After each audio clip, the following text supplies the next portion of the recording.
Gracias y paz, amados, y continuamos con nuestra clase, la autoridad del creyente.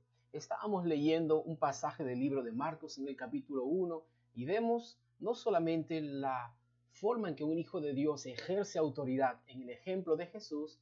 Recuerde, este no es el Jesús como la segunda persona de la divinidad expulsando demonios, porque Jesús se había despojado a sí mismo de su divinidad y había asumido la misma condición del ser humano. Así que cuando Jesús está expulsando este demonio es con la autoridad adámica, con la autoridad que Dios le dio a todos los hombres. Solo que todos los seres humanos hemos fallado por causa del pecado y perdemos este derecho de reinar sobre la tierra. Pero Jesucristo, usted sabe, Él nunca pecó. Así que Él está todavía caminando en esta autoridad que le ha sido dada a todo ser humano, al hombre, y está ejerciendo autoridad expulsando el demonio de esta persona. Y vemos también la forma en que estos seres espirituales, los demonios con los cuales Jesús tuvo que tratar continuamente en su ministerio terrenal, responden en una actitud sumisa, en una actitud obediente, porque ellos realmente reconocen que el ser humano ha sido creado en una condición para reinar, en una condición de hijos de Dios, y ellos no tienen derecho legal de permanecer en una posición cuando un hijo de Dios ejerce su autoridad y los echa fuera. Así que vemos ellos sometiéndose y obedeciendo a la orden dada en este ejemplo cuando Jesús está hablando para ellos. Y estuvimos hablando que realmente en la forma en que Dios creó todo, también hay un orden, hay una jerarquía. Y la condición de los ángeles no es la misma que la condición de los hijos de Dios. Vimos que ellos son mayores en fuerza, vimos que ellos son poderosos, pero son así poderosos y fueron dados para nosotros como protección para nosotros los hijos de Dios. Y les mostré el ejemplo de cómo los guardaespaldas son más fuertes, tienen que ser más fuertes de la persona que está siendo protegida. Bueno, gracias a Dios, Dios nos ha dado una protección angelical, Dios nos ha dado ángeles que nos guardan mientras caminamos en obediencia a la voluntad de Dios. Hay ángeles que han sido comisionados para nuestra protección y servicio. Leemos en el libro de Hebreos en el capítulo 1, en el versículo 4. Hebreos capítulo 1, versículo 4, que nos dice así, hablando de Jesús, hecho tanto superior a los ángeles, cuanto heredó más excelente nombre que ellos. Y en el versículo 5 nos muestra la razón por la cual el ser humano, el Hijo de Dios, es superior a cualquiera de los ángeles. Mencioné en una clase anterior que esta no es una materia sobre demoniología. No vamos a estudiar en detalle los demonios, sus características, su origen, su naturaleza, sus clases, sus divisiones. No, solamente vamos a rescatar la parte en que sí ha sido dejada clara para los hijos de Dios, que no importa si son legiones, si son principados, potestades, sea lo que fuere, todo ello ha sido vencido por Cristo y sometido bajo los pies de la iglesia. Entonces, no vamos a hablar en detalle de los demonios, porque no hay mucho tampoco para hablar sobre ellos, así que podríamos entrar en el terreno de la especulación, y no es un terreno saludable para nuestra fe establecer cosas apenas en suposiciones. Pero gracias a Dios que en aquello que sí necesitábamos saber, la Biblia lo dejó muy claro. ¿Y qué es lo que sí necesitamos saber? Que en el nombre de Jesús podemos detener toda obra del enemigo en nuestras vidas. Eso sí era importante saber, y eso sí ha sido dejado muy claro en la palabra, que podemos entender y practicar. Así como no es una materia de demoniología, tampoco es una materia de angiología. No vamos a hablar acerca de arcángeles, de los ángeles, de los serafines. No, vamos a colocarnos hablando sobre la autoridad del Hijo de Dios. Usted y yo, aquellos que hemos aceptado a Cristo en nuestros corazones. ¿Cuál es nuestra parte? ¿Cuál es nuestra posición como hijos de Dios? Y vea lo que la Biblia dice en el versículo 5, para entender que el Hijo de Dios está en una condición superior a todos los seres angelicales. Versículo 5 dice, porque a cuál de los ángeles dijo Dios jamás, mi hijo eres tú, yo te he engendrado hoy. Y otra vez, yo seré a él por padre y él será a mí por hijo. Y otra vez, versículo 6, cuando introduce al primogénito en el mundo, dice, adórenle todos los ángeles de Dios. Ciertamente de los ángeles dice, el que hace a sus ángeles espíritus y a sus ministros llama de fuego. Mas del Hijo dice, tu trono, oh Dios, por el siglo del siglo, cetro de equidad es el cetro de tu reino. Has amado la justicia y aborrecido la maldad, por lo cual te ungió Dios, el Dios tuyo, con óleos de alegría más que a tus compañeros. Encontramos en este pasaje entonces que hay una gran diferencia entre hijo de Dios y un ser angelical. A ninguno de los ángeles dijo Dios jamás, tú eres mi hijo, mostrando una distinción, mostrando una clase diferente entre seres angelicales e hijos de Dios. Y más adelante en el mismo capítulo de Hebreos, capítulo 1, en el versículo 14, nos muestra la función de estos seres angelicales. Versículo 14 dice así, no son todos espíritus ministradores, enviados a servicio, a favor de los que serán herederos de la salvación.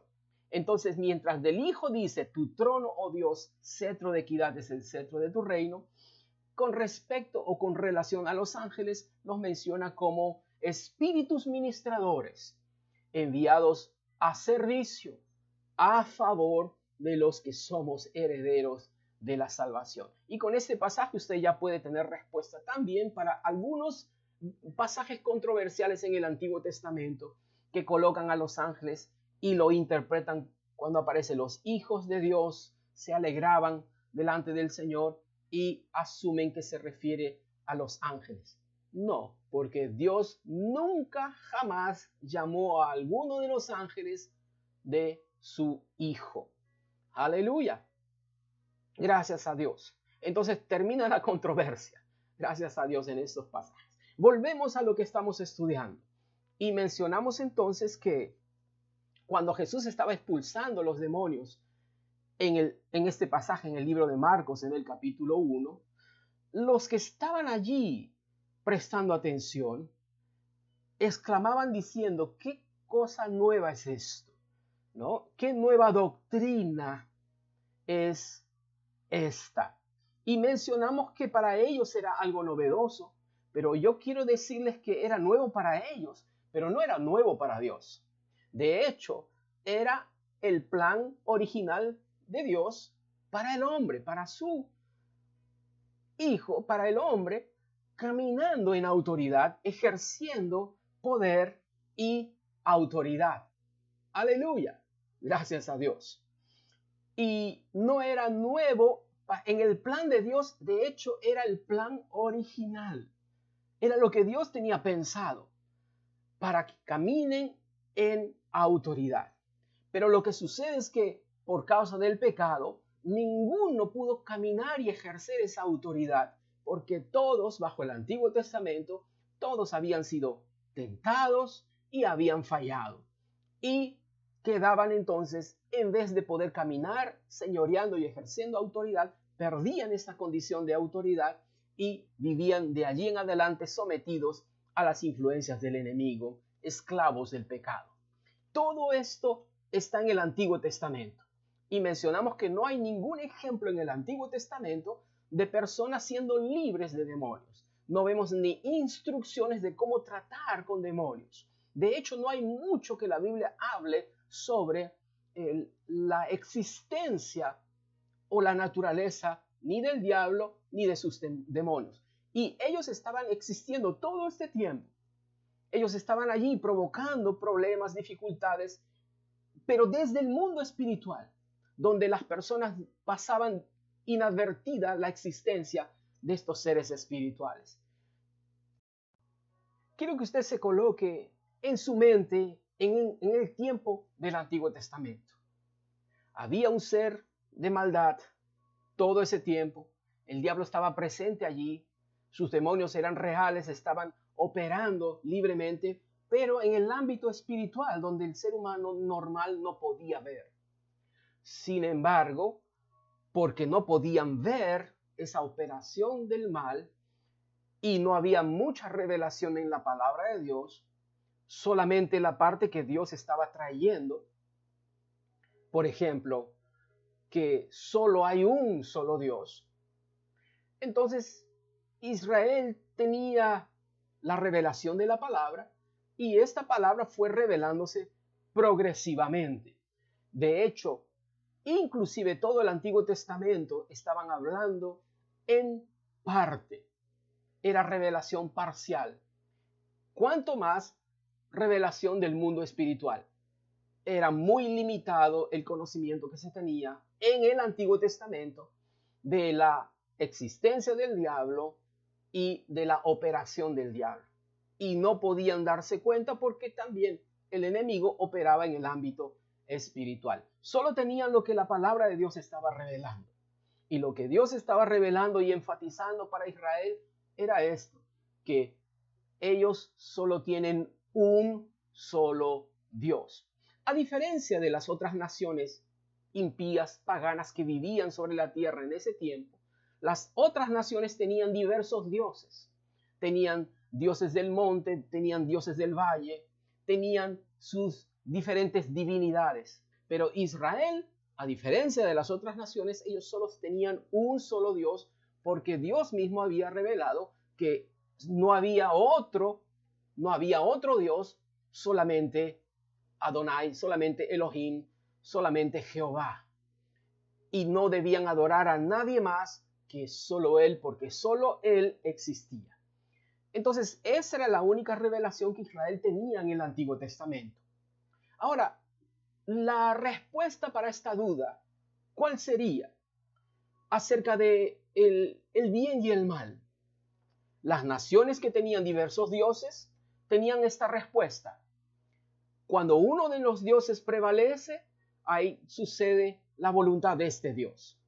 Pero si el nuestro, en este conjunto de dioses, en el Partenón, por ejemplo, la cantidad de dioses se enfrentaban entre ellos y lo que los hombres recibían era porque uno de los dioses había vencido o derrotado a otros dioses. Entonces tenían que adorar a sus dioses para tener victoria en esa área en sus vidas. Esa era la respuesta que las naciones paganas tenían sobre el origen del bien y del mal.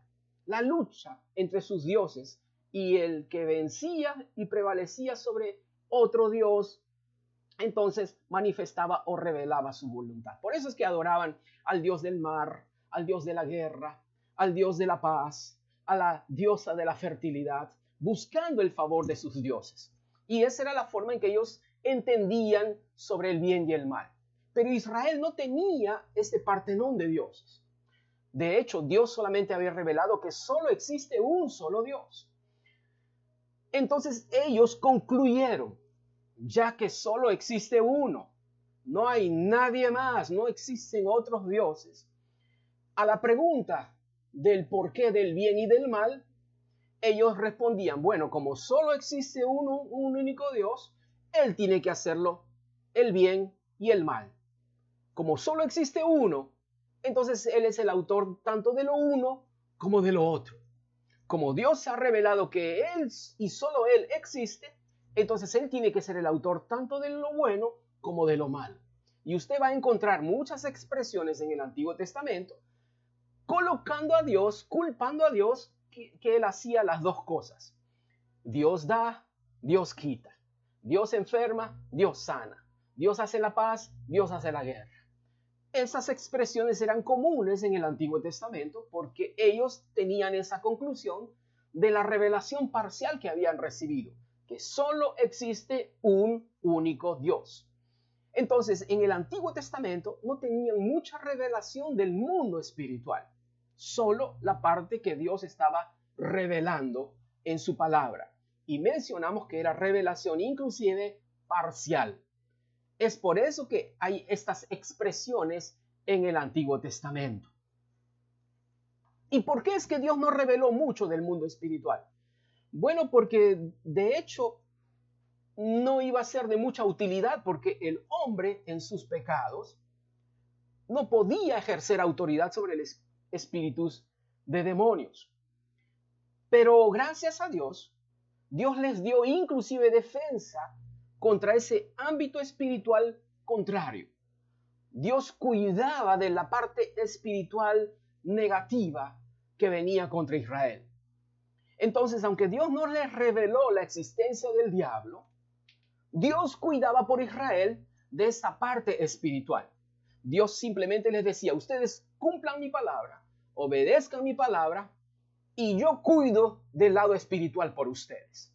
Así que todo el Antiguo Testamento, ellos no tenían conciencia de la existencia del diablo, definido así como nosotros lo conocemos hoy, pero no había necesidad de ello porque aún así tenían protección del maligno si obedecían la parte de la palabra que Dios les daba. Así que Dios les dio sus mandamientos como protección.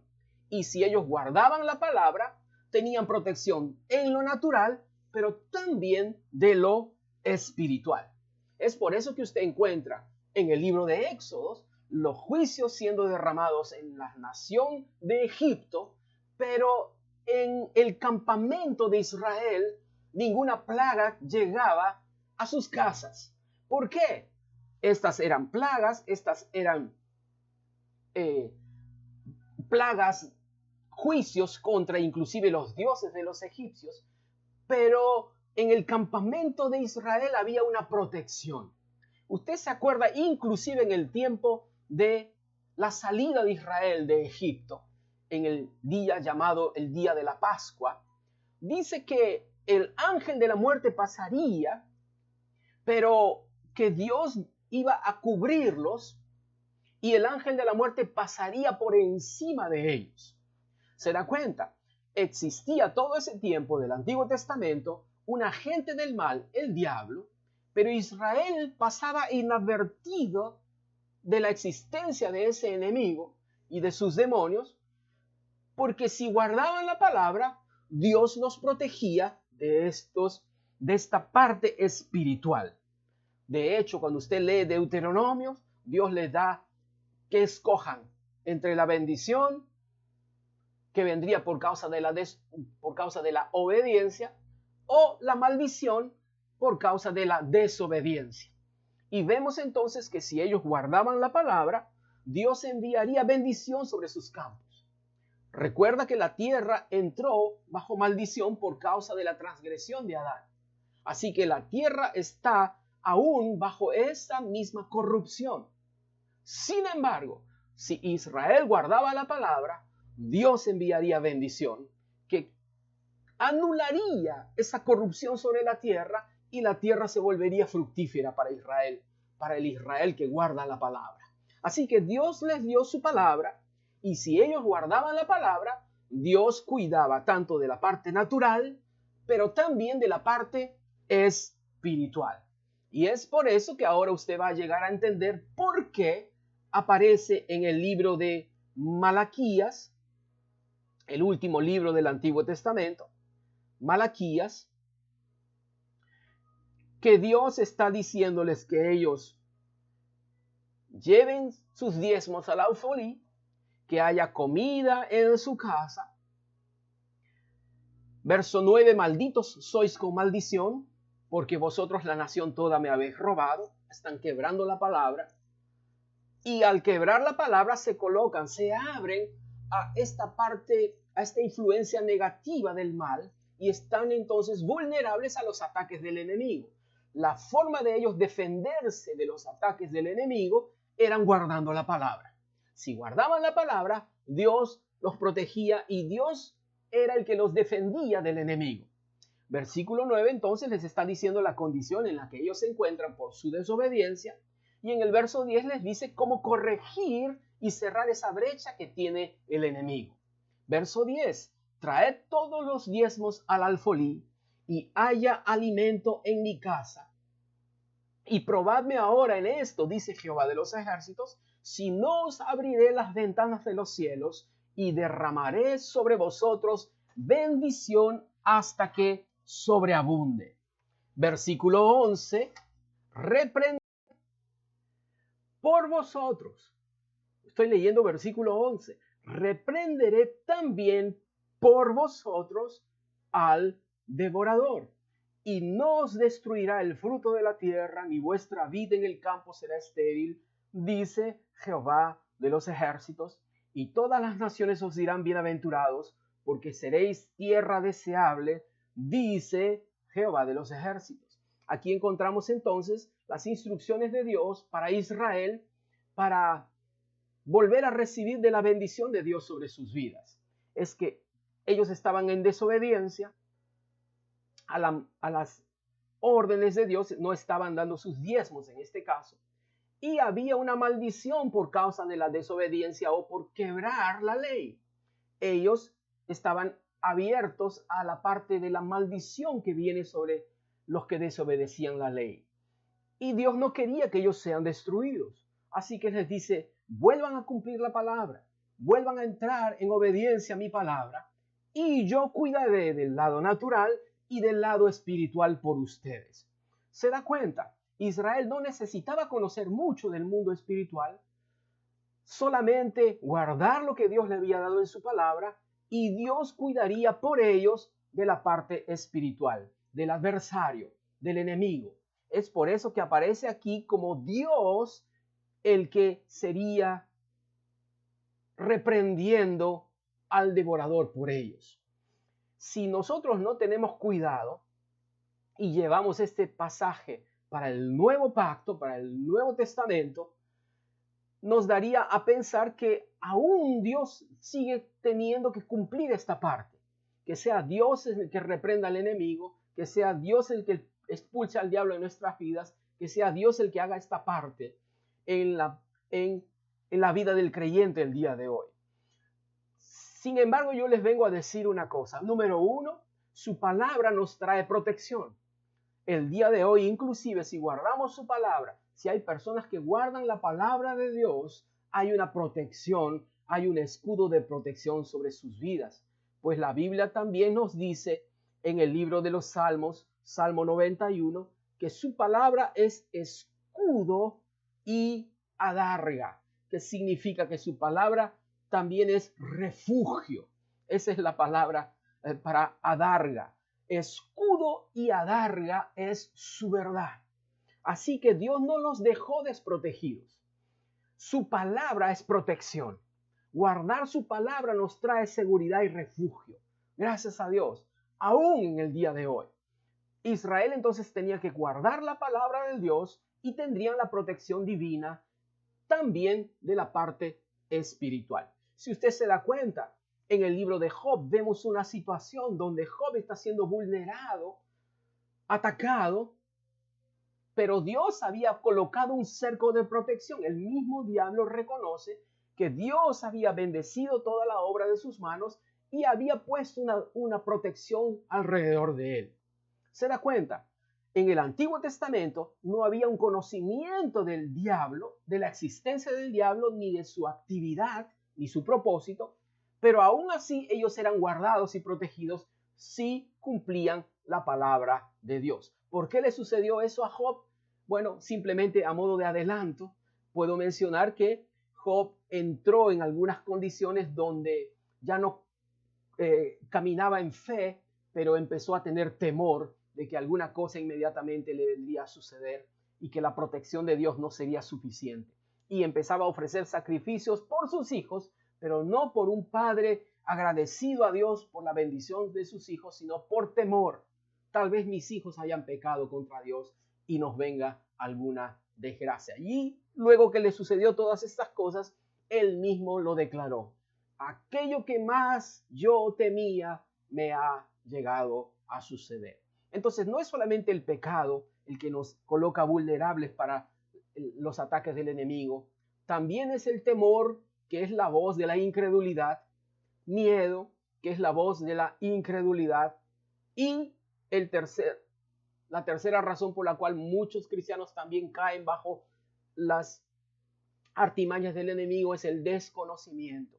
En el libro de Oseas, en el capítulo 4, versículo 6, Dios mismo dice, mi pueblo fue destruido porque le faltó conocimiento. Entonces el diablo toma ventaja no solamente del pecado, pero también toma ventaja cuando hay temor y hay miedo en las personas, y también toma ventaja del cristiano que no sabe o no conoce. Pero gracias a Dios llegó una materia como esta y los estudios que usted está recibiendo para que usted no sea destruido por falta de conocimiento, sino que al contrario, camine a la luz de esta palabra, tenga la protección divina de Dios, tenga la bendición derramándose sobre usted y sobre todo, usted sepa cuál es la posición que usted hoy puede tomar cuando vienen estas circunstancias adversas y se levantan contra usted. El día de hoy entonces ha cambiado la forma de tratar con el enemigo. El día de hoy Jesús vino y trajo revelación del mundo espiritual. Y Jesús trajo en esa doctrina nueva que ellos estaban diciendo, Jesús empieza a mostrarles que existe en el mundo espiritual un solo Dios, una sola divinidad. Pero en ese mundo espiritual también existe otro agente. No es divino, pero es un ser espiritual que está en las regiones celestes también, pero su propósito es completamente contrario a la de Dios. Y Jesús lo está mostrando como que Jesús está corriendo la cortina, porque hasta ese tiempo las personas creían que todo lo que sucedía, sea bueno o sea malo, Dios era el responsable. Todo el Antiguo Testamento fue escrito así, creyendo que solamente había un Dios, así que ese único Dios que existe es el que hace tanto lo bueno como lo malo. Sin embargo, llega Jesús y revela el ámbito espiritual, corre la cortina del mundo espiritual y dice, la Biblia no está equivocada, solo existe un Dios, solo existe una divinidad, Él es bueno, Él es el que da vida y vida en abundancia. Él es el único ser divino, es la única divinidad. Pero en el mundo espiritual, además de esa única divinidad, existe otro ser espiritual. No es divino, es un ser angelical, pero está lleno de maldad, está lleno de todo lo malo. Y Él es el que causa todas las desgracias. No es Dios, es ese ser angelical que está lleno de maldad. El ladrón viene para robar, matar y destruir. Jesús culpó de todo lo malo a ese ser angelical que estaba oculto en el mundo espiritual todo ese tiempo, pero en el Antiguo Testamento ellos vivieron ignorando esta presencia. Pero Jesús viene y dice, hay dos fuentes. Una es la fuente del bien, otra es la fuente del mal. Una es la fuente del bien, es Dios. Dios es bueno. Él no provoca el mal, Él no produce el mal. El que provoca el mal, el que produce el mal, es otro agente separado, distinto a Dios. Jesús está corrigiendo la teología de todas las personas de ese tiempo, que le culpaban a Dios de lo bueno y de lo malo. Culpaban a Dios de lo que hacía bien y de lo que hacía el mal. Decía, Dios es el que hace todo. Y Jesús dice, no, no es Dios el que hace el mal. Hay dos agentes. Uno es el agente del bien, que es el Dios que no cambia. Y el mal es resultado de un ser lleno de maldad, que es el diablo. Por eso es que Jesús expulsaba estos demonios en el nombre de Jesús y las personas quedaban admiradas. Así que parte de la doctrina que Jesús vino a traer era la revelación de las fuentes del bien y del mal. Y Jesús las distinguió muy bien. Juan capítulo 10, versículo 10, Jesús dice, el ladrón es el que viene para matar, robar y destruir. Él es el que ha producido el mal todo ese tiempo. No fue Dios. Dios no es el autor de lo malo. Dios no es el que mata. Jesús dice en Juan capítulo 8 que el ladrón es el homicida, que fue homicida desde el principio. Así que Jesús está definiendo las fuentes. Una es la fuente del bien, que no cambia, aleluya. Otra es la fuente del mal, que es el diablo. Y yo no he venido para representar al diablo. Él es el que mata, es el que destruye, Él es el que roba. Yo no. Yo he venido para que tengan vida y la tengan en abundancia. Bendiciones abundantes. Nos vemos en la siguiente hora de clase.